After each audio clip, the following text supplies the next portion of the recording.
На две локации се поставени танкови во селото Софилари. Се полнат со вода од реката Брегалница и имаат капацитет од 8000 литри.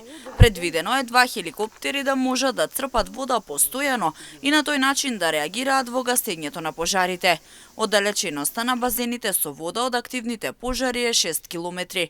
Според представници од Црвен крст на Македонија, согласно проценките, на ваков начин може многу побрзо и поефикасно да се действува и да се стават под контрола пожарите кои неколку дена беснеат на серта. Значи ние вчера дојдовме, по наредба од Центар за управување со кризи, се одлучи да се постават вакви танкови за да можат хеликоптерите да црпат вода за гасење и да бидат поблиску до местото на пожари. Ние вчера направивме проценка, имаме дрон, со дрон го пуштивме дронот да видиме колку е далеченоста од активниот пожар до нашата локација е 6 км и е доста близко и е доста битно за хеликоптерите да можат поблиску и побрзо и да прават повеќе налети за гасење на пожар.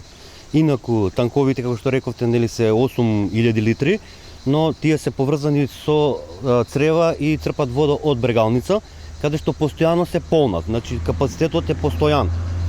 Намерно поставивме две локации, тоа може го гледате, го видите на теренот дека се два танка, каде што во исто време може два хеликоптера да црпат вода. Како црпи вода, автоматски доаѓаат другите. По проценката вчерашна, дека имаме на располагање 6 хеликоптери. Базените се поставени во текот на вчерашниот ден и пожарот се гаси од воздух, но како што посочи Гичевски, не се исклучува можноста и пожарникарите да се вклучат во ваквиот начин на гаснењето на огнените стихии.